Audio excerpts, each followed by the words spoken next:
It's a pleasure today for me to be here and having a chat with three of the lawyers who will be the next generation of lawyers at MSB. We've got Holly, who is about to become a trainee. We've got John McCreanney, who's a senior associate. And I think John's probably been with MSB nearly as long as I've been with MSB. 14 years, yeah. Yeah, no, well, not quite as long. and Rachel, who is a solicitor. So would you all like to tell me about your journey in law and how you've ended up where you are today?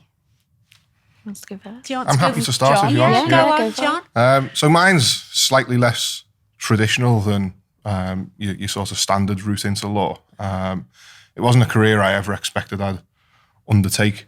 Got a job at MSB, as I say, 2008. Started as a legal assistant. Never expected that a legal career would be possible. It was a stopgap really at the outset. But MSB offered me a course called back then it was called the ILEX. It's SILEX now.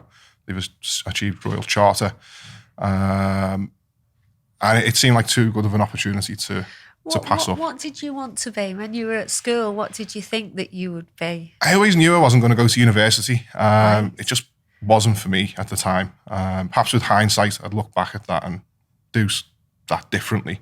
But at the time, it just didn't fit in the plans of what I wanted to do. So I intended to join the Royal Navy initially. Oh, okay. Wow. And I actually got quite far advanced in the interview process, but they started to ask me some quite difficult questions about would you be able to do this and would you be able to do that? And I thought eventually that's perhaps not for me. You don't want to go to war. Exactly. Yeah. Basically. Yeah. Essentially, yes. So, I think after that, I went travelling for a short period and then through an auntie, I got a job at MSB and started my training with Silex not long after starting, yeah. Yeah. Do you know, that's just reminded me, because I actually forget that we pride ourselves on MSB, that we have got some families and that, you know, the Sextons all worked at MSB. We've got the Pinningtons. But you also is a family tradition, isn't it, at MSB? It is, yes. So there's myself and I've had at least two other cousins working there. One, Emma Ryan's still at MSB. A few cousins doing work experience and whatnot. So yes, it seems to be a family trait that we all sort of end up at one firm. So MSB and where my mum works is another sort of family stronghold. And my mum and I used to have competitions of who's got the most family members at work. Yeah. Okay, that's great. How about you, Rachel? I always wanted to be a solicitor. Okay. Probably influenced by films like Erin Brockovich and Legally Blonde and things like that. From when I was younger, I was like, I want to do that. And my uncle was a barrister. Okay. And my dad used to work in a legal firm as well. One that I actually went to draw my training contract. They were like, oh, you're Gary Payne's daughter. I was like, small world. Yeah, this is. And I remember he gave me an old briefcase and I used to walk around with it and pretend I was doing cases for people. And obviously the reality is very different. So I went to university mainly because I wanted to get away from home for a bit and just have that experience on my own.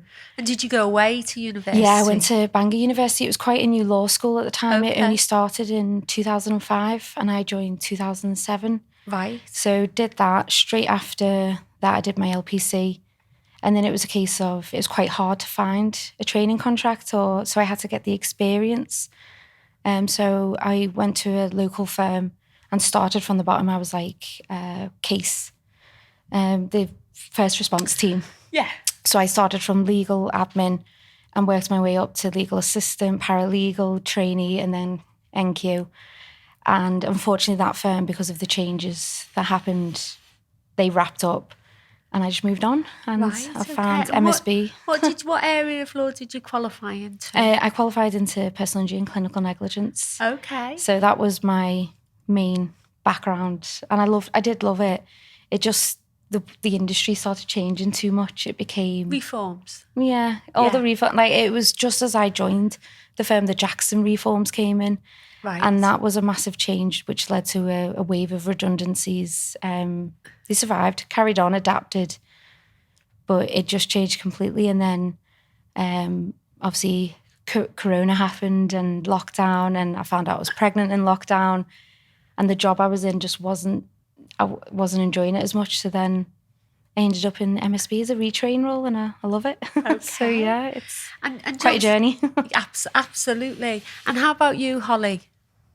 I don't think I always wanted to be a lawyer. I think when I was 3, I wanted to be a princess. Oh, and then absolutely. it was a pathologist, and then it You was are an a interior princess. designer. And it wasn't until college I took law A-level on a whim because my brother had enjoyed it. And I've just had excellent teachers from college right the way through university that And did you do really a law brought life to degree? the subject. Yeah, I did a straight law degree. And then took a year of just working at MSB, gaining that experience, and I'm now doing the legal practice course part-time around work. Okay.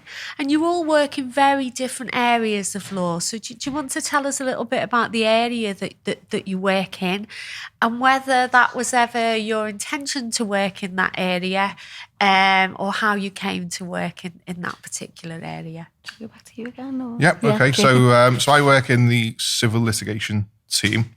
It was never my intention to, as I said, To be a lawyer. To be a lawyer. So I sort of fell into that team when I first joined MSB, and they've never managed to get rid of me since. So yeah, that it is a role which I think suits me. I enjoy it. There's a lot of dispute resolution is a large aspect of it. So you try to resolve disputes between individuals, companies before it gets to court. And then if you can't resolve it, then obviously you get the juicy bits as well when you're in court and you're in litigation. So that's quite exciting, quite demanding, and something that I quite enjoy. There's obviously deadlines and time pressures, but I think that suits me. Otherwise, I'd probably never get anything done.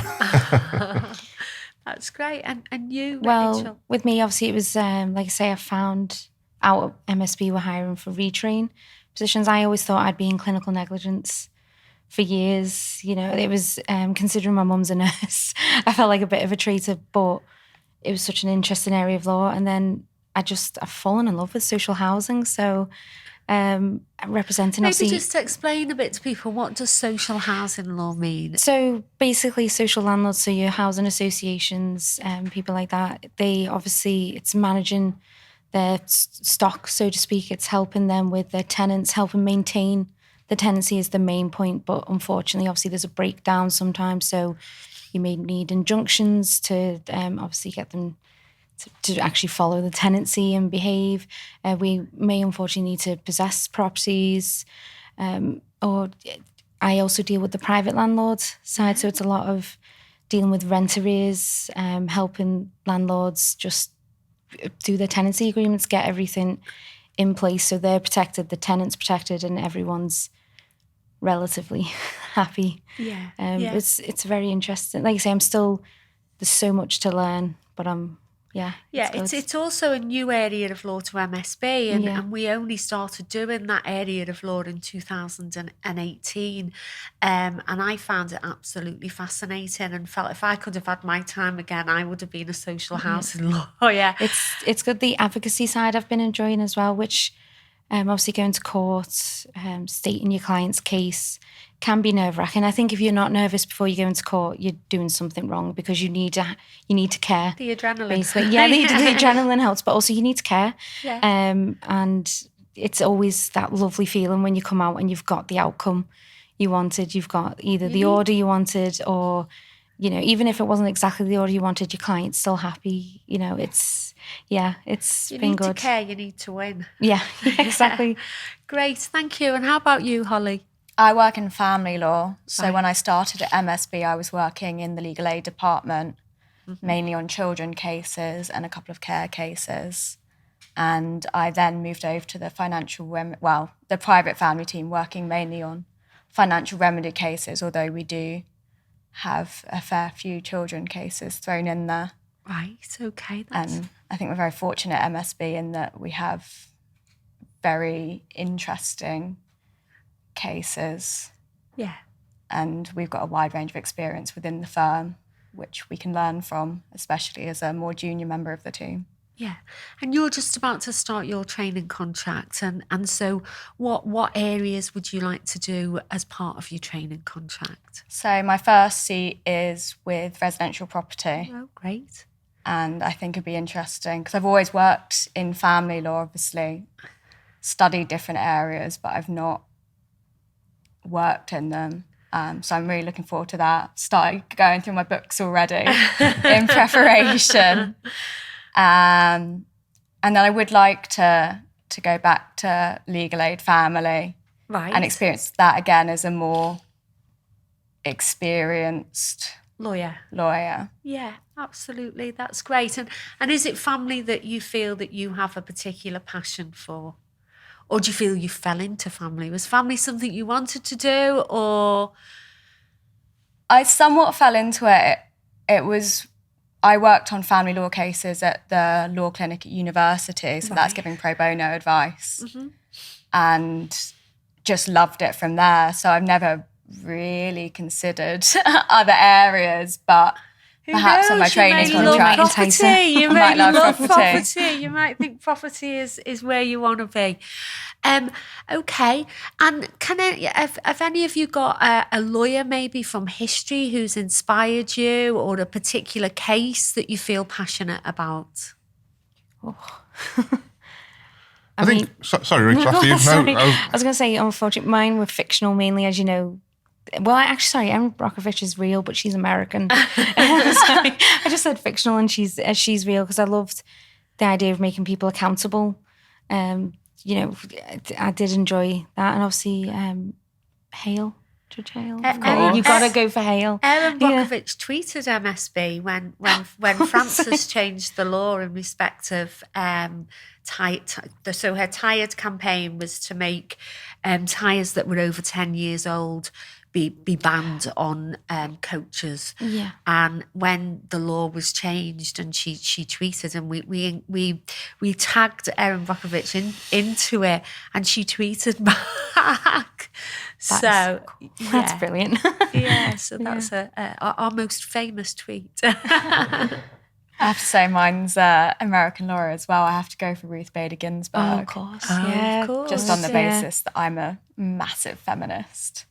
And I think her work with the law there for women's rights and women's advancement in the profession has just been wonderful. There was an excellent film that came out a few years ago. Right. Is that On the Basis of Sex? On the basis of sex. Yeah. You see, I've not seen that film. It's good. It's amazing, her mind, how it worked, wasn't it? How she, basically all these people who didn't want the change, she flipped it on them, didn't she? And she said, well, if I make it look sexist towards men, they'll change it. And not as, I'm obviously oversimplifying it there, but she and her husband were just that was the gist of it. I think she's awesome.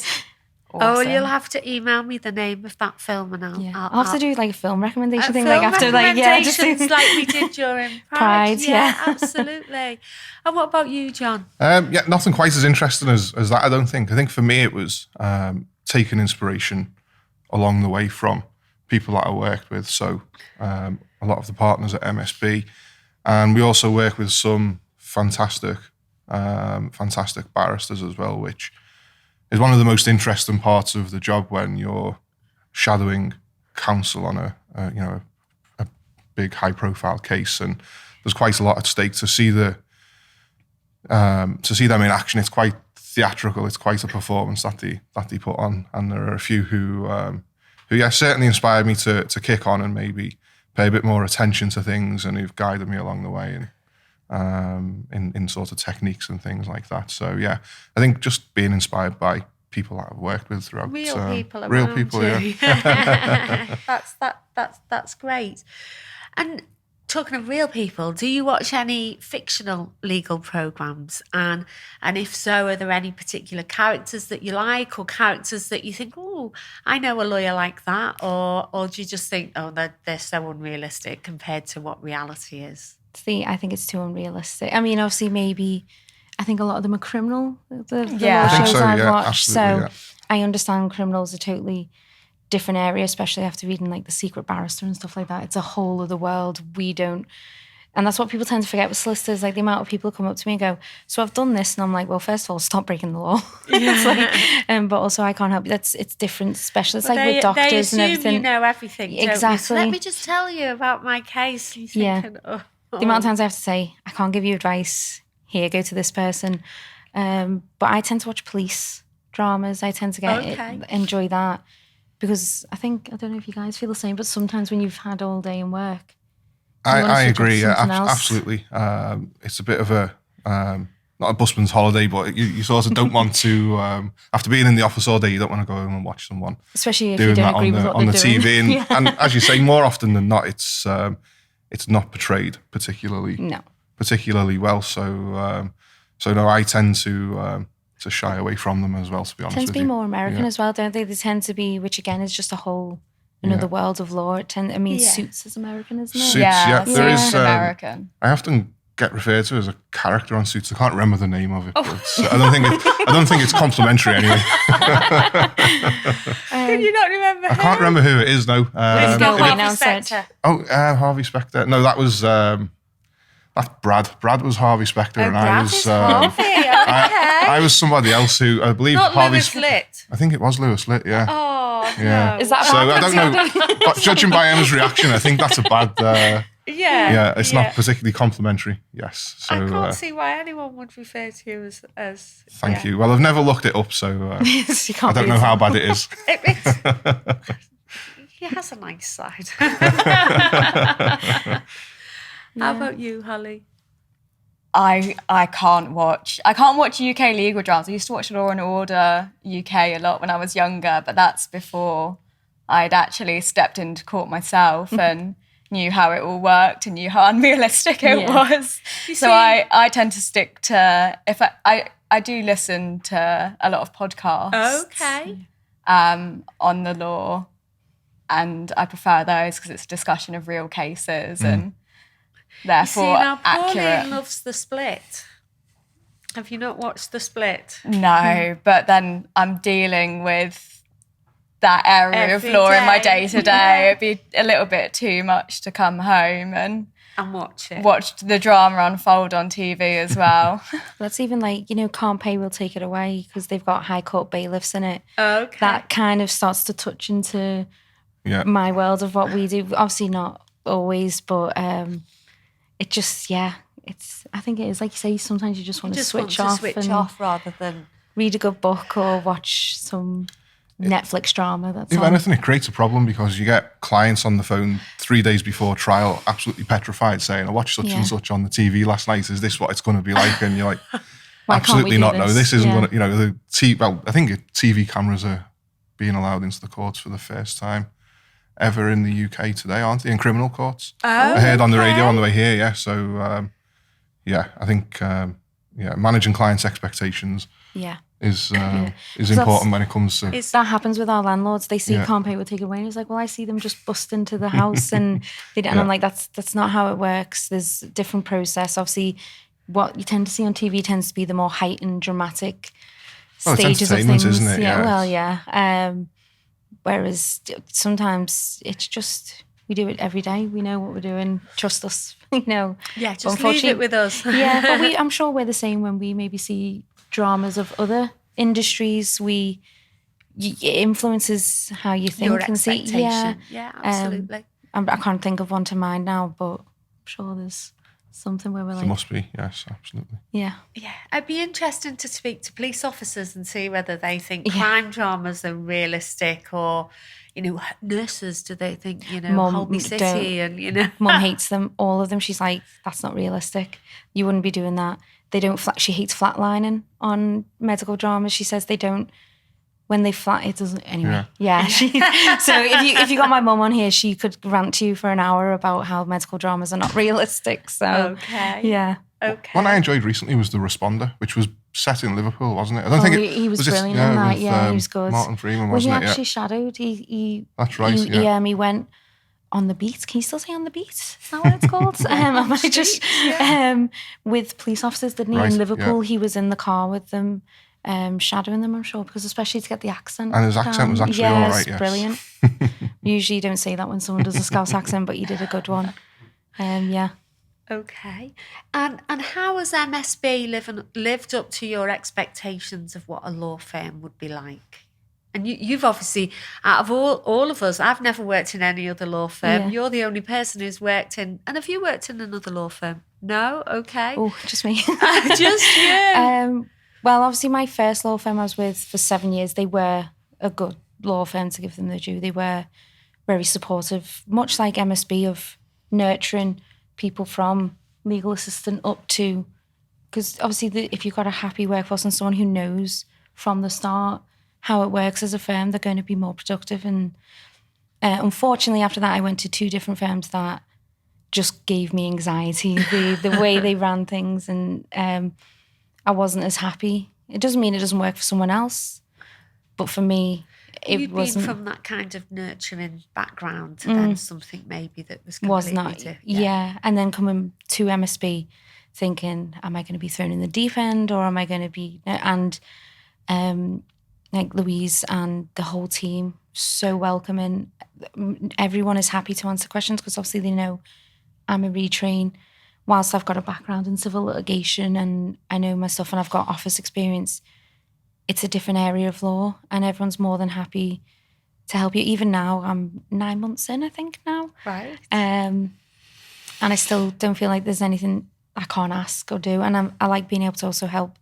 We've got new paralegals joining, and obviously George, who's on the team, who's going to become a trainee. Yeah. It's lovely to see people progress on, and yeah, I get it. I understand why it's lovely to just have that, support your team.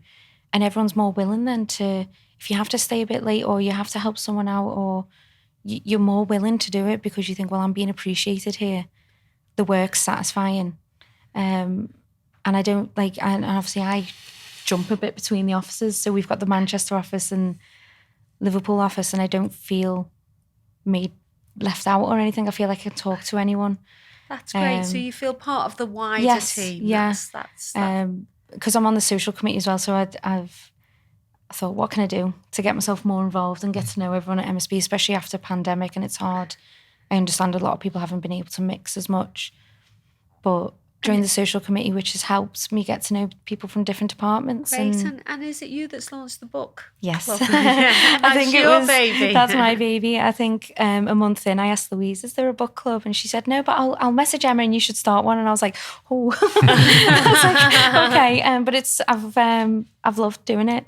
Oh, it's that's lovely good. talking. And then with Julia in June, Julia approached me and said, you do books, you know your books. So I was like, yeah, I'm obviously known as the bookworm. I've filled all the bookshelves and work. And she said, can you help me with doing Pride recommendations? And initially we were just going to do a blog, give a list, leave it at that. And then it became a daily thing of... I know, I've never seen so many recommendations. It felt like there was 3 or 4 a day. Yeah, there was just so much out there. And we thought, well, what do we do? Do we bombard people or just we try to group them as much as possible? Yeah.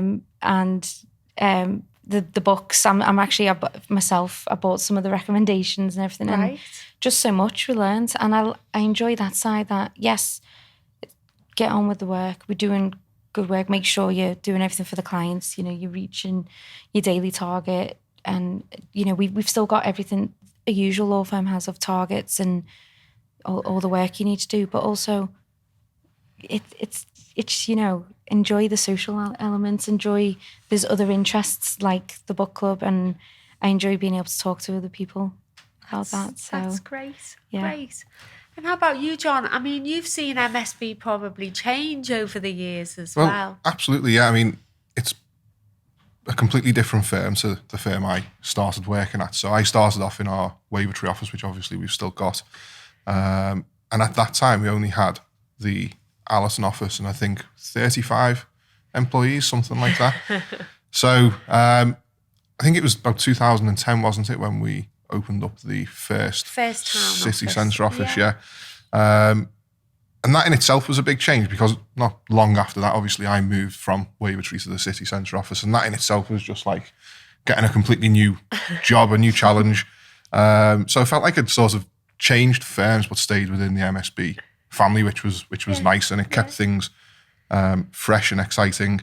Not long after that, we moved from it was Silk House, Silk our House first city Court, centre yeah. office, wasn't it? And then we moved to St Paul's. And again, the difference in offices, obviously, Silk House was a lovely office with great views, but on a few levels, it wasn't, as professional as the office we've got now. I think it'd be fair to say. And going to St Paul's, fantastic modern office space, right in the centre of all these other, big firms, law firms. That again, it felt like getting a completely new job, but again, staying within the MSB family. So I feel like I've had 2 or 3 different jobs, but stayed within MSB, which is nice. And obviously the team I work in as well. I think there's myself and Rebecca who are the only founding members of that team. So there's always been it's always been refreshed with different people coming through. So yeah, it's been a pleasure to work at MSB for so long, and it's been exciting to join you guys on that journey. And obviously, Emma, when you came in as well, that was a very big change from Paul to yourself. Red. Exactly, yeah, indeed. And a completely different philosophy, and it made me look at things slightly differently. And it's exciting to see how MSB's progressed. And obviously, we've got Cheshire and Manchester now as well. So very very exciting place to be. Great. And you, Holly, how's it lived up to your expectations of what a law firm would be like? Echo what Rachel said about the feeling of community there, because you can ask anyone from paralegal through to partner a question, send it out to the whole team, and within 5 minutes you'll have 3 responses from 3 different people, and they're all helpful. And as well, the social aspect in that there are lots of, not extracurricular, but you get my meaning, outside of our day-to-day work that you can get involved with. And particularly within that, we're so active in our environment, social governance, and our engagement with organisations in the community. And I think what sets MSB apart is that it's not just words, we back that up with action, with training within the firm, so that those progressive policies that we're implementing or Are understood. And Yeah, and you've just done some amazing training for the partners. Do you want to tell us a bit about that? And you are all going to get it. So I did training on the use of gender-inclusive language within the firm, about why it's important and how we can adopt it across the firm. Because when speaking to Emma about it, that was something that you were really focused on, is ensuring people understand why we're doing it, as opposed to just telling everyone to do it. Yeah, absolutely. And as I say, that's what I like about MSB, because we're marching Pride on Saturday, but it's not just a case of marching and showing our faces there. We're actually backing that up with well thought out policies that we hope do genuinely support the LGBT plus community or other communities that we work with in Liverpool. It was a pleasure to hear that I've heard it once before, but again, the thing that really hits home to me is this old-fashioned that people still write Dear Sirs. It's automatic, isn't it? And it's breaking that habit. Even though women have been in the profession since 1919, we were first able to join. Yeah, I think they were still initially referred to as Sir though as well, even because they just because didn't know what to do. Archaic. What do you call them? That's what I said in my presentation to the partners. Is I often get the retort that, it's how we've always done it, but it's outdated. Right. And if the pandemic has shown anything, it's that you can adapt your practices if you have to, and if you put the effort in. That's the one phase I hate the most. That's how we've always done it. Well, things change. Things change. Society changes. Things change for the better. And we should be at the forefront of that, not lagging behind. Absolutely. And our brand is very much about people selling services to people. And then if we write to someone and say, dear sirs, it kind of dehumanises the person, doesn't it? So write to them, call them by their name, or dear court, or dear, you know. But so dear sirs is banned. So I think I was about to say the change in the president, you know, with the initial letter, when it automatically, even if I'm doing a letter to a client, sometimes it'll say dear sirs. And I'm like, this isn't even, there's not many people here. It's just one person. And like you say, it's just automatic. It's attention to detail. Yeah. There is a noticeable change across the industry, though, I think. I find, particularly with larger organisations, I think it's certainly filtered through, and it's starting to filter through now to smaller organisations. Which is good. Look, the bigger organisations will have teams that are dealing with this. So they'll have a team that is going through all the precedents and looking at that. We've just got to understand it and recognise things as and when we see them. And sometimes it's that you're so used to seeing it that you don't even think what it means, you know, and it's when it's highlighted to you, you think, oh my God, Okay. And just finally to wrap up, where do you all see yourselves in the next 5 years? I'd like to think still at MSB, hopefully. There's nothing to touch to. That's a good look there. But I'd like to, because I know as well, like talking about policies, you've got some of the best policies I've seen in a law firm for supporting families, especially women with maternity policy and things like that. So I know if I wanted to go have a second child, I'd be supported. Not saying I'm having a child, by the way, anytime soon. Absolutely. But I know that support's there, and that when I come back, I'll have the support to come back and progress my career still, because I love my career. And I'd like to think senior associate within 5 years, hopefully. Maybe have a little sub-team. I don't know. We'll see what the future holds. But yeah, absolutely. That'd be my goal. Both Emma Palmer and Nikki were made partner when they were on maternity leave. So, you know, it is not a barrier. We welcome children. And it was lovely to see yesterday that you had a baby shower for Andrew Furman, whose baby's due today. So that was really, really lovely. Yeah, his wife's been induced today, so we're still waiting. We're all waiting on the picture.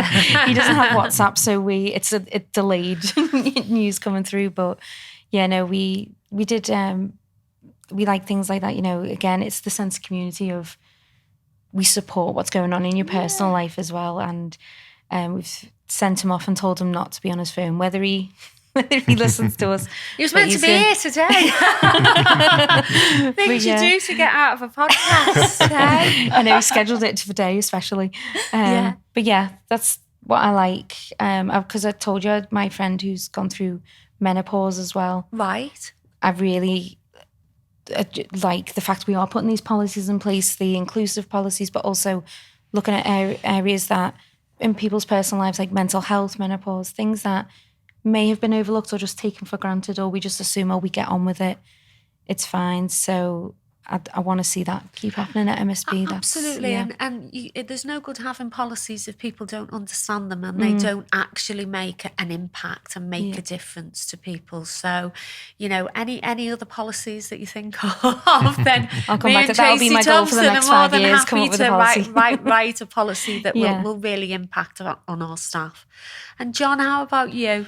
I think, I see myself still being at MSB. I think the next chapter for me, hopefully, over the course of the next 5 years, would be to kick on and achieve partnership. That's something I'm going to be striving for. Perhaps based on what you were saying about Emma and Nikki, the way to do that is to go on paternity leave and become the first dad to achieve partnership on paternity leave. But I think that'd be a great way to complete. It's a short window. I think it's very short. Yeah, absolutely. Indeed. But I think it'd be a nice way to complete the current chapter, having started the journey at MSB, and then kick on and start a new one. Absolutely, that'd be fantastic. And Holly? I'd like to qualify first.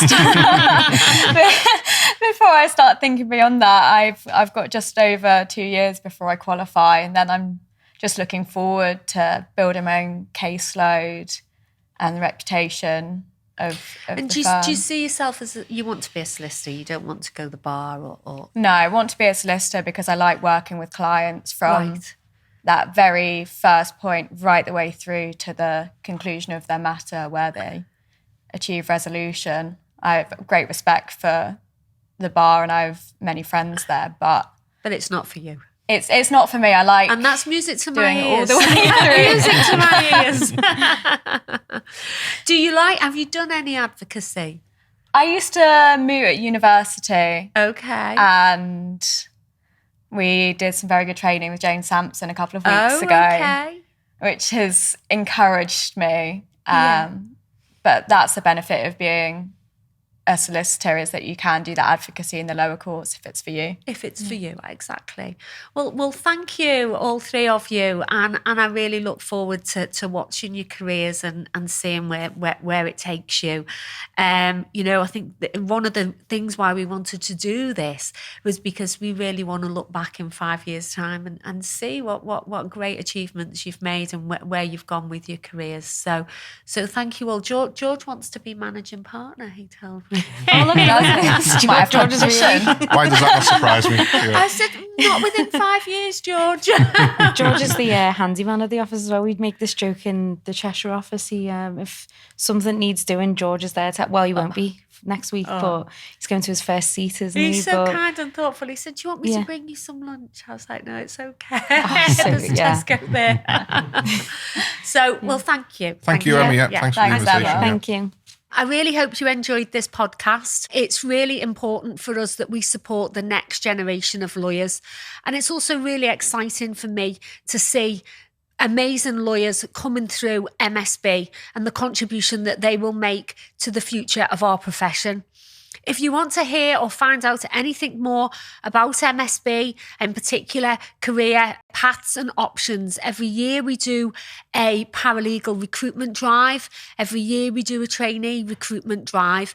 You should visit our website and look on our careers page. We also do lots of things to give back to the community we serve. We write lots of blogs about topical issues within the law, and these can be accessed through our social media platforms on LinkedIn, Twitter, Facebook, and Instagram.